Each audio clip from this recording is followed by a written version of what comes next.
Kamusta mga kayami? Isang masaya, isang masarap na vlog na naman ang pagsasaluhan natin. Tara at samahan niyo ako mamangha sa ganda ng Wildlife Center dito pa rin sa lungsod ng QC. Bounds.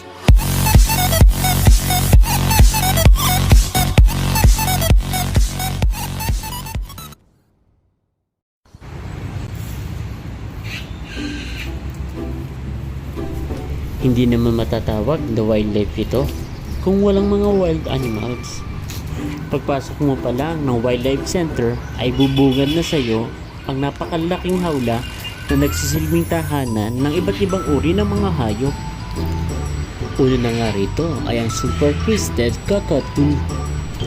Ito ay kalimitan nakikita sa Australia at sa ibang mga isla ng Indonesia.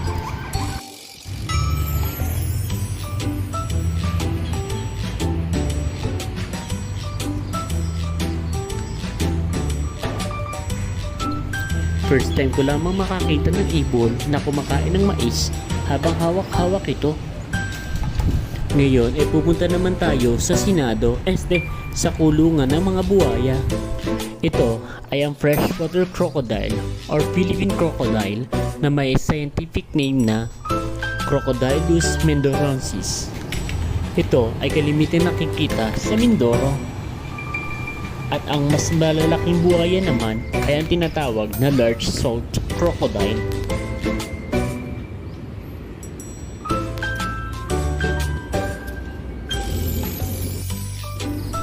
Napadpad din tayo sa mga best friend mong ahas. Char! Hindi nga lang masyadong nakikita, palinawan na lang ng mata.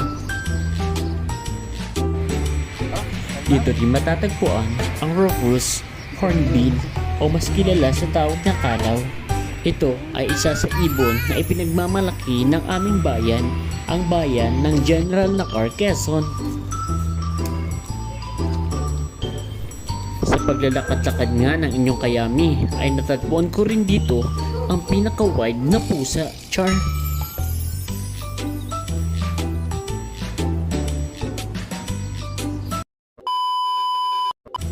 Hello mga kayami, so nandito na nga tayo sa wildlife. So alam niyo ba itong wildlife na ito?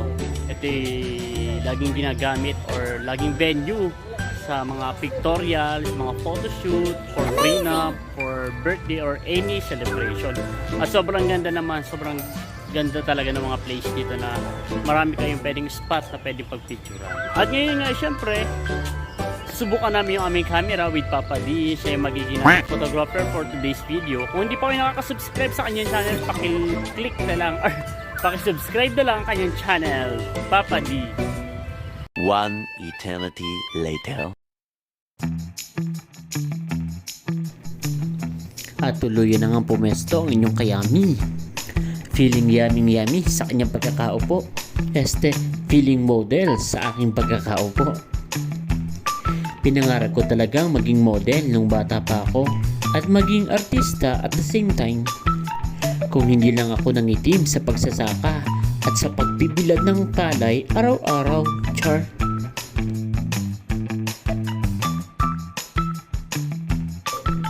And before we end this episode, ay ipapakita namin sa dulo ng video ito ang magiging resulta ng aking photoshoot with Papa D.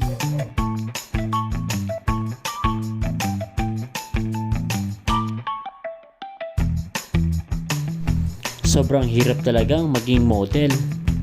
Lalo na siguro kung marami kayong props, costume, at iba't ibang location na kailangan pampuntahan. At talaga namang it takes 100 pose and capture to make a perfect photo. Buti na lang at hindi masyadong na high blood si Papa D dahil pogi naman ang inyong kayami, Char.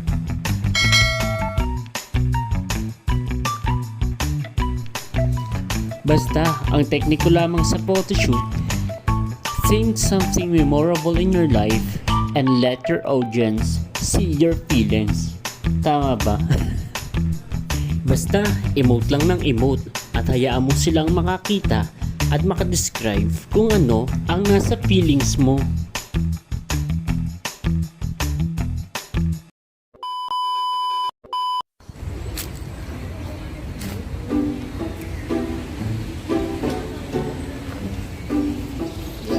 So tapos na kami mag-tutorial, sana medyo maganda yung kuha. I mean maganda yung quality. Pero siguro naman maganda kasi pogi naman ang ating mga So sobrang ganda talaga dito sa wildlife, sobrang nakaka-relax, nakakapag-isip ka ng maayos. Marami rin mga nagpipigil dito. Siyempre katulad niya, nagpo-photoshoot sa dito nga. So, tingnan na lang natin yung magiging result ng ating picture. Hanggang dito na lang natin, tatapusin ang ating video. Kung hindi pa po kayo nakaka-subscribe, huwag po kakalimutan subscribe ang aking channel. So, hanggang sa muli para sa isa na namang masaya at masarap na vlog.